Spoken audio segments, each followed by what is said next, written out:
দীর্ঘ ঐতিহ্য ও আধুনিকতাকে সঙ্গী করে শতবর্ষের পথে পা দিল আকাশবাণী কলকাতা। বেতার সম্প্রচারের এই বিশেষ দিনে কলকাতা দূরদর্শনের প্রতিবেদন। 1927 সালের 26শে অগস্ট যাত্রা শুরু হয়েছিল কলকাতা বেতারের।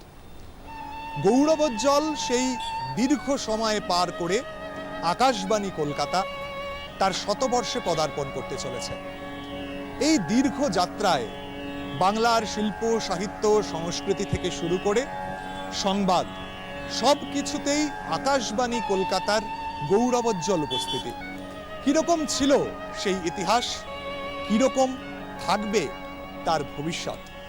শতবর্ষে উপনীত আকাশবাণী বা কলকাতা বেতার, যেভাবে আমি দেখি না কেন, সেটা সত্যি সত্যি এক বিরাট ঐতিহ্যের গাথা। আমাদের ভারতবর্ষের উচ্চাঙ্গ সঙ্গীত, লঘু সঙ্গীত, নাটক, কথোপকথন বা এরকম আরও অনেক কিছু যা এগুলোর সঙ্গে জুড়ে থাকে বা এগুলোকে মিশিয়ে তৈরি হয়, তার কোথায় যেন একটা যোগ রয়ে গেছে আকাশবাণীর সঙ্গে। FM রেইনবো আছে, FM গোল্ড আছে। FM রেইনবোতে আমরা প্রধানত ইউথকে টার্গেট করি, আর গোল্ডে আমরা বলি, গোল্ড মানে ভিনটেজ, ওল্ড ইজ গোল্ড বলতে পারো। তো আমরা গোল্ডকে টার্গেট করি, প্রবীণকে। লক্ষ্যটা শুধুমাত্র বিনোদন নয়, এটা সবাই জানেন যে আকাশবাণী শুধুমাত্র বিনোদনের জন্য সম্প্রচার করে না, তার একটা সামাজিক কর্তব্য আছে। এই তরঙ্গ তো বয়ে যায় যে কোনো জায়গায়, ফলে বাংলাদেশের মানুষও আমাদের অনুষ্ঠান শুনতে পারেন। কিন্তু আলাদা করে দুই বঙ্গের সংস্কৃতির কথা, দুই বঙ্গের সংস্কৃতির মেলবন্ধনের কথা, এইটা তুলে ধরার যে প্রচেষ্টা, সেটা মূর্ত হয়েছে আকাশবাণী মৈত্রীর মাধ্যমে। এইভাবেই সময়ের সাথে সাথে আকাশবাণী চিরকালীনভাবে বদলেছে। সময়ের সঙ্গে সঙ্গে সে বদলেছে বলেই আজও সে প্রাসঙ্গিক, সেটা এখনো হয়ে চলেছে।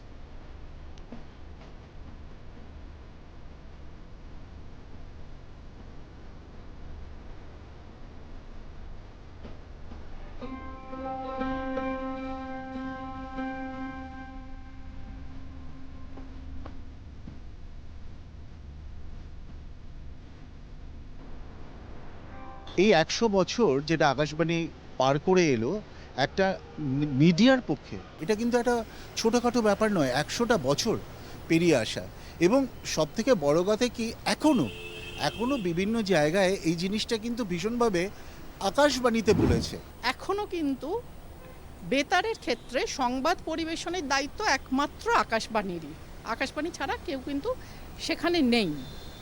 তো অনেক সমস্যা, অনেক চ্যালেঞ্জের মুখোমুখি হয়ে আমাদের কাজ করতে হয়। যুগ তো পাল্টাচ্ছে, আকাশবাণীও কিন্তু নিজের মুকুটে নতুন পালক সংযোজন করতে করতে যাচ্ছে। এখন আমরা পডকাস্ট করার চেষ্টা করছি, এখন আমরা সোশ্যাল মিডিয়ায় আরও গুরুত্ব দিতে চেষ্টা করছি, এবং এখনও কিন্তু মানুষ যদি ভাবে যে কোনো খবর নিয়ে দ্বিধা, দ্বন্দ্ব, সন্দেহ হলো, তারা কিন্তু চায় যে আকাশবাণীটা একবার শুনে দেখি।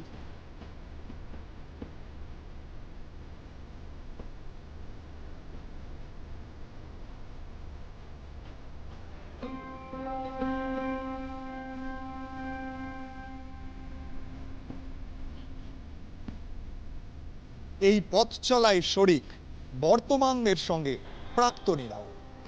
ভাবতেও ভালো লাগে যে অল ইন্ডিয়া রেডিও নয়, আকাশবাণী নয়, ব্রডকাস্টিং ইন ইন্ডিয়া, অর্থাৎ ভারতে বেতার সম্প্রচারের 100 বছর পূর্ণ হলো।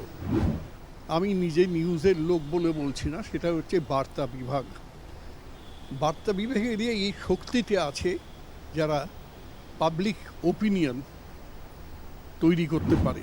যদি সকলে এই 100 বছরে এই নতুন দাবিটা তুলি যে আমাদের অতীত গৌরব কী ছিল, তাতে যদি সাধারণ মানুষ জানতে পারে যে কত বড় বড় মানুষ এর সঙ্গে জড়িত, আমাদের সংস্কৃতি, শিল্প সবের সঙ্গে আকাশবাণীর একটা বিরাট সম্পর্ক, সেইটে করার জন্যই আমার মনে হয় নতুন ধরনের একটা আন্দোলন শুরু করা উচিত।